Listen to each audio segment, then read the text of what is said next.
Phone silent कर देना।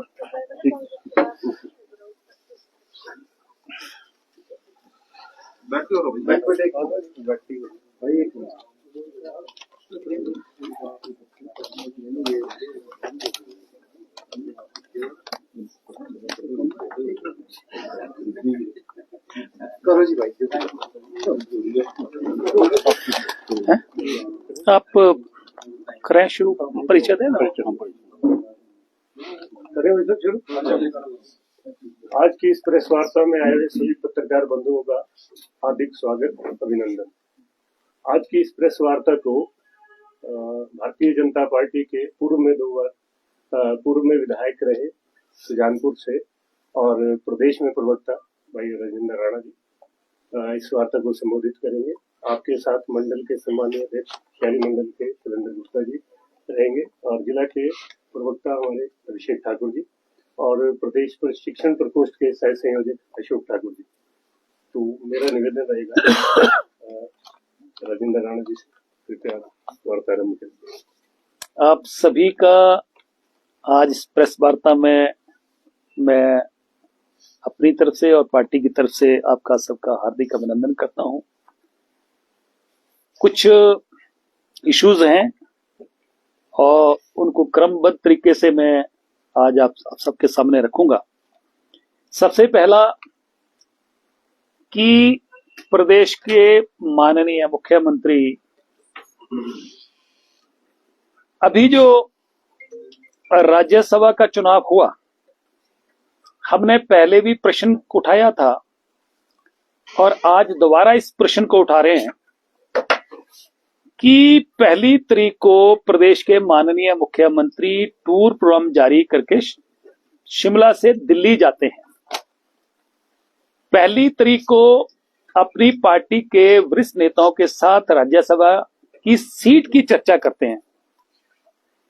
2 तारीख सुबह प्रदेश के माननीय मुख्यमंत्री का टूर प्रोग्राम जारी होता है, जिस टूर प्रोग्राम में वो दिल्ली में हिमाचल सदन से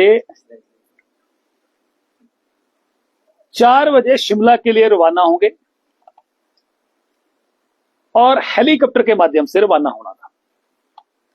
हमने सिर्फ मुख्यमंत्री से इतना पूछा था कि मुख्यमंत्री जी, हम सुखविंदर सिंह सुक्खू जी की बात नहीं कर रहे हैं, हम प्रदेश के मुख्यमंत्री की बात कर रहे हैं, क्योंकि मुख्यमंत्री संवैधानिक पद है।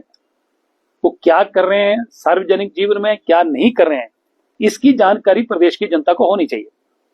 क्या मजबूरी थी, क्या कारण थे कि मुख्यमंत्री ने टूर प्रोग्राम जारी करने के बावजूद शिमला का रुख ना करके, जहां उनको शिमला पहुंचना था, लोगों की आंखों में धूल झोंके कि वो शिमला चले गए। हिमाचल सदन से निकलते हैं और सदन से निकलकर चुपचाप वो दिल्ली के 5 स्टार होटल रेडिसन में वहां जाते हैं, रेडिसन ब्लू में जाते हैं। 411 नंबर कमरा,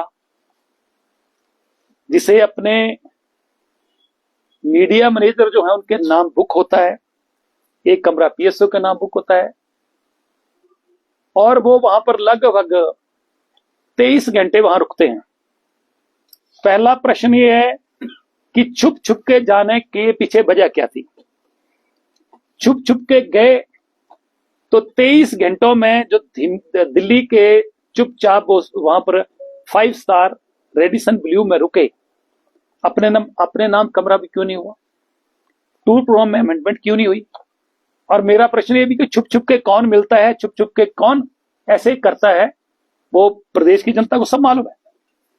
अब इस 23 घंटे में उनको कौन मिलने के लिए आए। अभी तो मुझे लगता है कि इन चीजों का मुख्यमंत्री को जवाब देना चाहिए। प्रदेश की जनता जानना चाहती है कि 23 घंटे में आप किन किन लोगों से मिलते रहे। प्रदेश की जनता चिंता करती रही, हम भी चिंता करते रहे कि मुख्यमंत्री कहां गुम हो गए। और जब 23 घंटे रुके हैं तो किस किस व्यक्ति को मिले हैं, कौन रात को आया है, क्या डील्स हुई हैं। अभी तो प्रदेश की जनता परेशान है। प्रदेश की जनता से तो मुख्यमंत्री गए। अगर हमने कुछ ऐसा बोल दिया तो ऐसा ना हो कि प्रदेश की जनता से तो पहले ही जा चुके हैं कहीं घर से भी जाएं। इसलिए मुख्यमंत्री को इसका स्पष्टीकरण देना चाहिए कि आखिर 23 घंटे वो चुपचाप क्या करते रहे, कौन मिलने के लिए आए, क्या डील्स हुई हैं। और ये वारदात को पहली नहीं है, ये चंडीगढ़ जाते हैं तो भी 5 स्टार में रुकते हैं, या तो हयात में रुकते हैं या ताज में रुकते हैं, और दिल्ली जाते हैं तो भी। पहले तो हमने ये पूछ रहे हैं कि आज तक इतिहास में जितने प्रदेश में मुख्यमंत्री रहे, हिमाचल प्रदेश के मुख्यमंत्री के लिए चंडीगढ़ में भी हिमाचल भवन में सीएम स्वीट है, 2 बेडरूम है, ड्राइंग है, डाइनिंग है, सब व्यवस्था वहां पर है। और ऐसे ही दिल्ली में भी हिमाचल सदन में मुख्यमंत्री के लिए सीएम स्वीट है। तो क्या कारण है कि वो चुपचाप ऐसे मिलते रहते हैं, और किससे मिलते हैं, और कौन लोग हैं जिनके साथ पर्सनल डील्स चल रही हैं जो सार्वजनिक पर बाहर नहीं मिल सकते हैं? पहला प्रश्न। दूसरा सवाल कि मुख्यमंत्री ने एक बहुत बड़ी फौज सलाहकारों की नियुक्त की हुई है। 3.5 साल के बाद कैबिनेट रैंक वापस ले लिए जनता को दिखाने के लिए। मैं तो कहता हूं कि कुछ सलाहकार ऐसे हैं जिनका डेजिग्नेशन सलाहकार से हटाकर एमसीए रख देना चाहिए। एमसीए का फुल फॉर्म होती है, तो दूसरा मत लेना, एमसीए का मतलब है मनी कलेक्टिंग एजेंट। वो कौन से एडवाइजर्स हैं जिनके पास मारुति कार में तेल डलवाने के पैसे नहीं होते थे, आज करोड़ों के भवन बन रहे हैं। कई एडवाइजर तो ऐसे हैं जिनके स्कूल चलते थे छोटे मोटे, अब उन्हीं स्कूल्स में करोड़ों रुपए की बिल्डिंग्स और बन गई। और हिमाचल में प्रदेश में कितने लोग ऐसे हैं जिनको जो है नर्सिंग की सीट्स दे दी, तो अपने जो सलाहकार हैं उनको, एक सलाहकार को 80 सीटें नर्सिंग की दे दी, 60 सीटें वेटरनरी फार्मासिस्ट की दे दी। तो कहावत है ना, कहते हैं कि अंधा बांटे रेबड़ियां हैं, अंधा बांटे रेबड़ियां मुड़ मुड़ अपना को दे।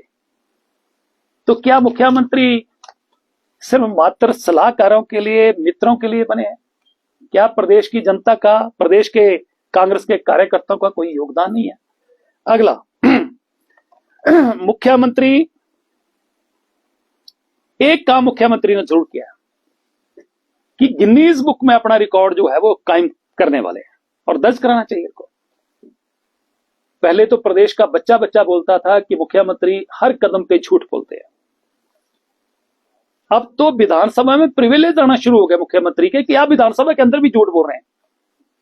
इनका नाम गिनीज बुक में कांग्रेस को जो है वो झूठ बोलने के लिए दर्ज कराना चाहिए। और साथ में कांग्रेस हाईकमान को दिल्ली मुख्यालय में कांग्रेस के हेडक्वार्टर में बुलाकर इनको कोई गोल्ड मेडल अवार्ड भी झूठ बोलने का देना चाहिए। अनेकों झूठ है, एक नहीं अनेकों झूठ है। 2023 की कटिंग्स है, समाचार पत्रों ने प्रमुखता से छापा, जो उन्होंने विधानसभा में बोला कि अगले साल से महिलाओं को 1500 रुपए पेंशन और 20,000 युवाओं को रोजगार। 2-4 परिवार के लोग जो हैं, जो सरकार में बैठे हैं, उन लोगों के अलावा किसी को रोजगार नहीं मिला। सबॉर्डिनेट सिलेक्शन बोर्ड जो था उस पे ताले लग गए, बंद कर दिए गए। और अगला था कि दूध और गोबर खरीद को लेकर योजना तैयार, 1 जनवरी से पहले दूध कमेटी गठित करने का टारगेट। क्या हुआ इस पे? अगला, गोबर खरीद योजना के तहत खंड स्तर पर बनेंगे क्लस्टर। अरे मुख्यमंत्री जी, आप संवैधानिक पद पर हैं और मुख्यमंत्री के मुंह से निकला हुआ एक एक शब्द कानून होता है। मुख्यमंत्री की जो घोषणाएं होती हैं वो 100% दीवार पे लिखी हुई इबारत होती है कि ये काम जो 100% होगा। एक और मुख्यमंत्री ने हिमाचल प्रदेश के लोगों के लिए एक बड़ी परेशानी खड़ी कर दी कि जो एंट्री टैक्स है हिमाचल प्रदेश के, जो बॉर्डर जहां से शुरू होते हैं, ठीक है, बरसों से शुरू हो रहा था, चल रहा था, 30 रुपए से शुरू हुआ था और लगभग ये 20 सालों में लगभग ये 70 रुपए पहुंची एंट्री टैक्स। पहले हिमाचल के लोगों के लिए तो बंद हो गई, बाहर के लोग के आते थे ग्रीन टैक्स के रूप में या हिमाचल की एंट्री टैक्स में। कभी ऐसा होता है कि आप 70 रुपए से टैक्स सीधा बढ़ाकर 140% से ज्यादा बढ़ा दें, 170 रुपया कर दिया। और जो लोग पंजाब के हिमाचल प्रदेश में एंटर करते हैं, पंजाब विधानसभा में बहस छिड़ गई कि हिमाचल प्रदेश के लोगों के लिए टैक्स लगा दो। तो क्या मुख्यमंत्री जी आप ऐसे ऐसे फैसले लेंगे जिससे प्रदेश की जनता परेशान हो?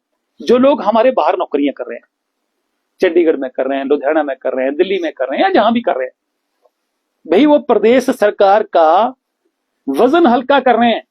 ये सरकारों को रोजगार देना, उनके लिए नौकरी प्रोवाइड करना, कुछ भी करना वो सरकारें प्रोवाइड करती हैं। अगर कोई अपने दम पर बाहर नौकरियां कर रहे हैं, कारोबार कर रहे हैं, अपने परिवारों का पालन पोषण कर रहे हैं, तो क्या वो हिमाचल प्रदेश में आएंगे तो टैक्स देके आएंगे? तो इस तरीके से ये बड़ी बहस छेड़ दी। और हिमाचल प्रदेश के लोग जो बाहर जाते हैं, कोई चंडीगढ़ जा रहा है, कोई शॉपिंग करने के लिए जा रहा है, उनके ऊपर टैक्स वो पंजाब सरकार थोपने वाली है। तो क्या मुख्यमंत्री जी आप हिमाचल प्रदेश के लोगों को सिर्फ मात्र परेशान करने के लिए सत्ता में आए हैं?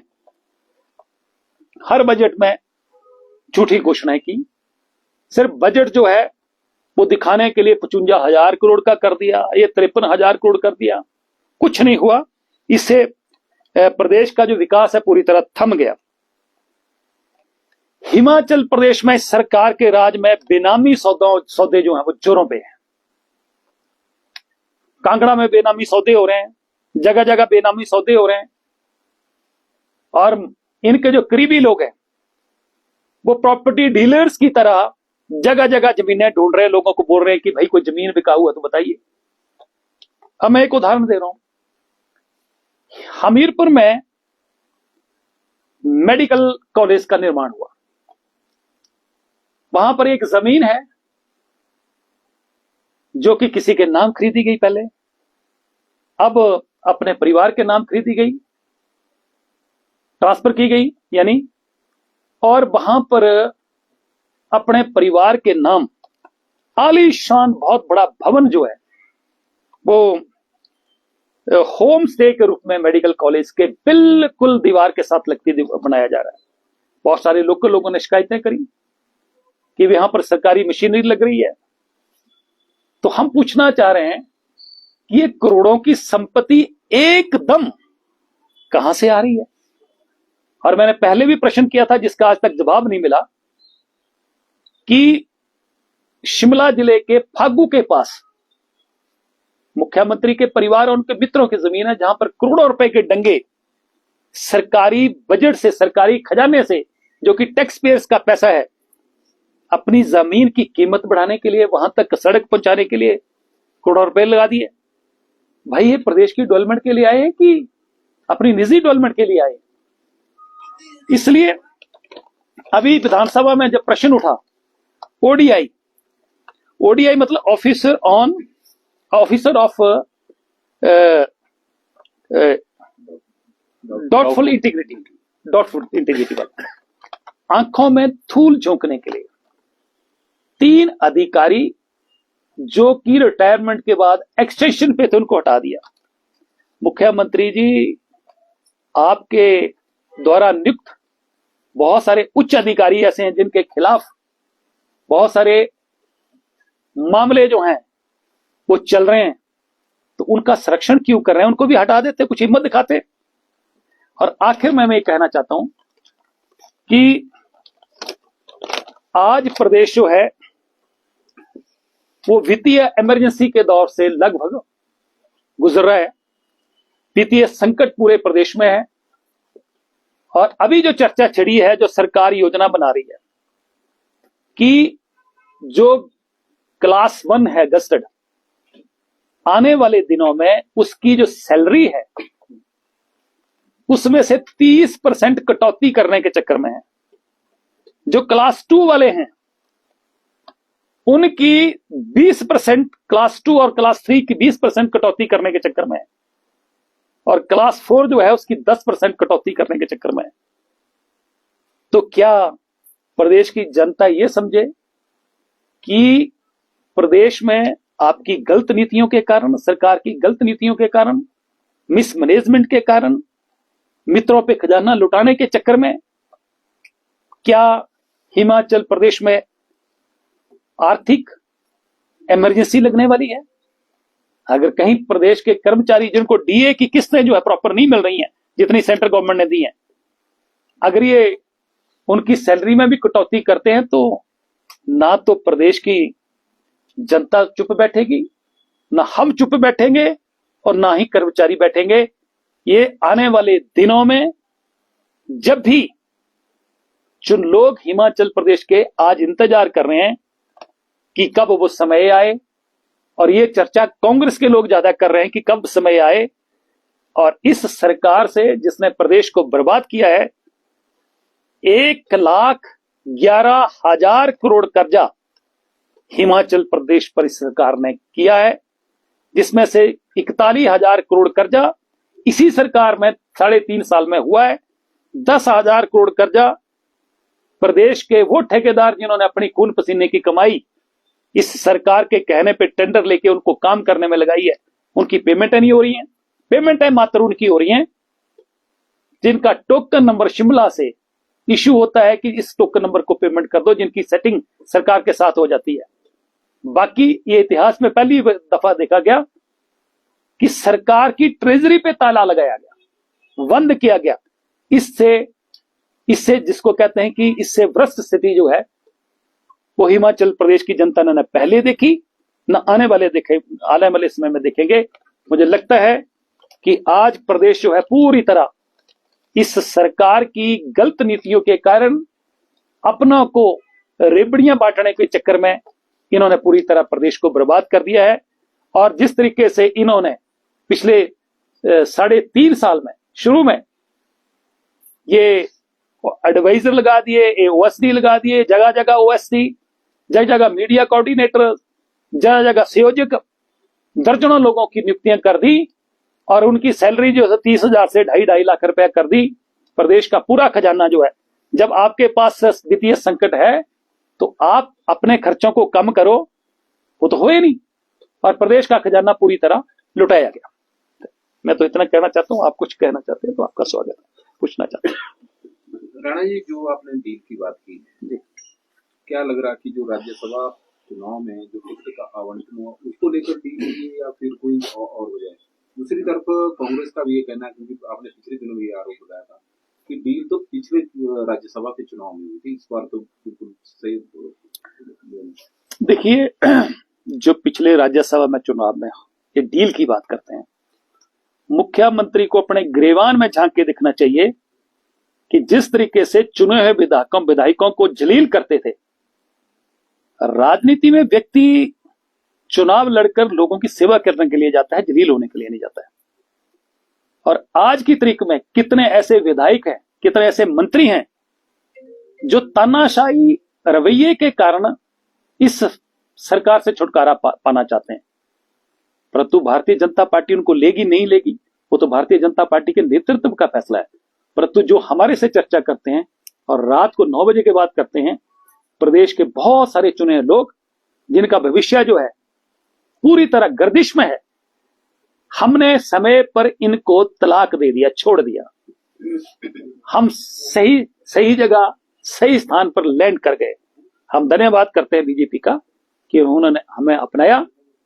अदरवाइज हम लोग भी आज जो प्रदेश की बर्बादी हो रही है, इस सरकार के अंदर जो शामिल हैं, चाहे विधायक हैं चाहे मंत्री हैं, अगर हम भी होते इनके साथ तो उस बर्बादी के हिस्सेदार हम भी बनते, हमारे ऊपर भी प्रश्न चिन्ह खड़े होते। परंतु दूसरा प्रश्न जो आपका है कि मुख्यमंत्री दिल्ली से शिमला आ रहे थे और अचानक टूर प्रोग्राम जो जारी उन्होंने किया था उसको बदला गया और रात के अंधेरे में किसी 5 स्टार होटल में टिकट का डिस्कशन के बाद और टिकट डिक्लेयर करने के बीच में वहां पर रुके, तो रात के अंधेरे में क्या हुआ ये मुख्यमंत्री बता सकते हैं। और उस अंधेरे में कैसे कैसे काले रंग के बैग आए, क्या हुआ, वो मुख्यमंत्री खुद बताएं तो अच्छा रहेगा। हम आने वाले समय में तो बहुत बड़े खुलासे करेंगे। एक सर जो बात उठी है मीडिया में भी आया है कि जो पिछली सरकार थी जयराम ठाकुर की, उसमें जल शक्ति विभाग को पैसा आया था सेंट्रल गवर्नमेंट से, वो पैसा जो जयराम ठाकुर ने अपने रेस्ट हाउस बनाया, उन्होंने महेंद्र सिंह ठाकुर ने, उसके बारे में क्या कहना है? देखिए, ऐसा है कि विधानसभा के अंदर जो प्रश्न उठा था, पर्टिकुलर 2 चुनाव क्षेत्रों को लेकर उठा था कि इनमें इन्होंने रेस्ट हाउस बनाए। प्रश्न पूछने वालों को भी शायद ज्ञान नहीं है। ये जो जल शक्ति मिशन था, जल जीवन मिशन, ये बहुत बड़ी डीपीआर थी। उसके तहत जो है इंस्पेक्शन हट बनाने का प्रोविजन था। इंस्पेक्शन हट जो है, मैंने भी सुजानपुर चुनाव क्षेत्र में शुरू कराया। जो इन लोगों ने, जैसे उसकी दीवारें खड़ी होगी, लेंटर पड़ गया, वो यही रुका हुआ है। क्योंकि मुख्यमंत्री सुखविंदर सिंह सुक्खू बनाने में विश्वास नहीं रखते हैं, उनको रद्द करने में विश्वास रखते हैं। पहले दिन से ही इन्होंने जितने पिछली सरकार ने काम किए थे, बिल्डिंगें खड़ी थी, कोई नए ऑफिस खोले थे, सब बंद कर दिए। स्कूल बंद बंद बंद बंद। इस सरकार का काम बंद करना है, खोलने का नहीं है। इसलिए जो बने हैं वो कानून की परिधि में बने हैं और जहां जहां डिमांड आई होगी वहां बने हैं। उस पैसे को लगाया गया ना वहां पर, उसमें उसके लिए आया नहीं था। जो डीपीआर थी उसमें रेस्ट हाउस शब्द नहीं है। ये नाम जो सत्ता पक्ष के लोग हैं ये रेस्ट हाउस का दे रहे हैं। वो रेस्ट हाउस नहीं बने हैं, वो इंस्पेक्शन हट बने हैं और वो डीपीआर में उसका प्रोविजन है।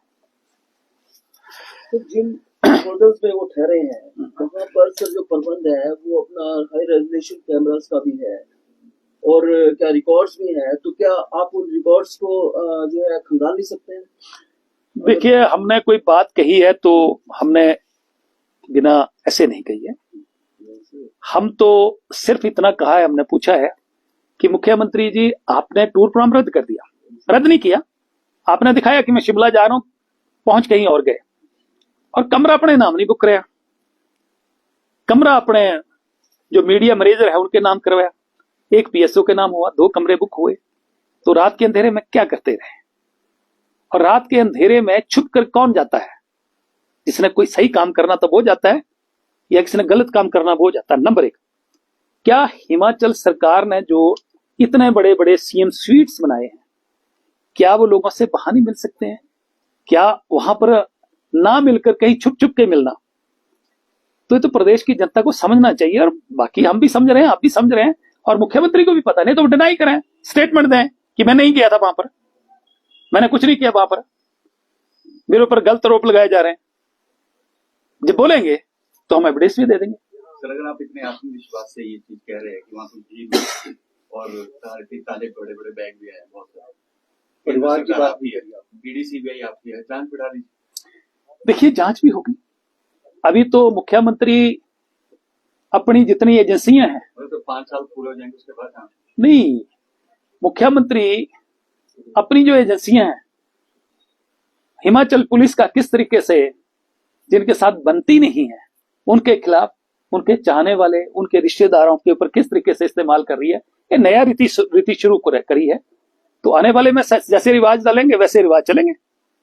एक सर मामला है उन्ना में ना, कांग्रेस के वरिष्ठ नेता है, उनको अरेस्ट किया गया दिल्ली पुलिस द्वारा। उन्होंने एक पोस्ट डाली थी मीडिया में प्रधानमंत्री जी के खिलाफ ना, तो ये अभिव्यक्ति की आजादी के खिलाफ हमला नहीं है?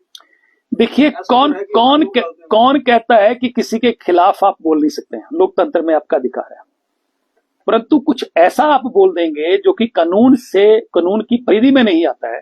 आप किसी को पर्सनल इस तरीके से गाली गलौज करना शुरू कर देंगे तो कानून तो अपना काम करेगा ना, क्यों नहीं करेगा? अब मैं यहां बैठा हूं, मैं किसी को गालियां देना शुरू कर दूं तो मेरे ऊपर भी कार्रवाई होगी, क्यों नहीं होगी? तो इसलिए कोई गलत करेगा तो कानून अपना काम करेगा। परंतु हिमाचल प्रदेश में पहली दफा पुलिस का जो इस्तेमाल हुआ है, किस तरीके से हुआ इस्तेमाल, किस तरीके से झूठे मुकदमे बन रहे हैं, ये नया रीति शुरू हो गई है, और रीति जब डाली जाती है तो फिर वो आगे भी चलती है। इस बात का भी ध्यान रखना चाहिए। राणा जी, जी, आपका सरकार के खिलाफ एक तरफा हमला हो रहा है, थ्रेट बागियों की तरफ से, आप ही की पार्टी की तरफ से आ रहा है। थर्ड फ्रंट चर्चा में आ चुका है प्रदेश में, और 2022 में भी वही 22 लोग थे जिन्होंने आपको सरकार में भेज दिया था। उस दौरान आप कांग्रेस में थे, तो थर्ड फ्रंट को लेकर आप क्या कहना चाहते हैं? देखिए, थर्ड फ्रंट का जहां तक आपने जिक्र किया है, अभी तो थर्ड फ्रंट की चर्चा है, और लोकतंत्र में नई पार्टी बनाना, नई पार्टी बना के कोई चुनाव लड़ना किसी के लिए प्रतिबंध थोड़ी है। इससे पहले भी होते रहे हैं। थ्रेट बीजेपी को, देखिए थ्रेट किसको होगा वो तो समय बताएगा। आप ही के ही लोग, नहीं, उसमें ये शरारत कौन कर रहा है? ये शरारत हो आपके लोग कर, नहीं, ये तो मुख्यमंत्री ने कहा कि भाई मैं थर्ड नहीं, उन्होंने जिक्र किया।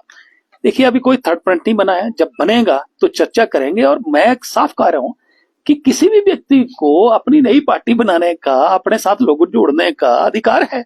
तो इसमें कोई करना चाहता है तो उसको प्रतिबंध थोड़ी है। हिमाचल में है क्या आज तक तीसरा फ्रंट जब भी बना है या बनाने की कोशिश की? देखिए कोई ऐसा दिखा नहीं जब प्रयोग हो, क्या जब थर्ड फ्रंट के प्रयोग हुए, आपको पता है सफल नहीं हो पाए हैं। बड़े बड़े नेताओं ने भी प्रयास किया है। तो मुझे नहीं लगता कि थर्ड फ्रंट का कोई लॉजिक है, कोई ऐसा है कि ठीक है, लोकतंत्र में हर आदमी की इच्छा होती है, वो लोग करते हैं, कोशिश करते हैं, और कोशिश उनको लगता है कि सफल हो सकती है तो प्रयास करता है आदमी। इसमें कोई ज्यादा कोई बहुत बड़ा अभी तो खैर पैदा मतलब अभी तो चर्चा है। जब बनेगी कोई पार्टी बनेगी तो चर्चा जरूर करेंगे।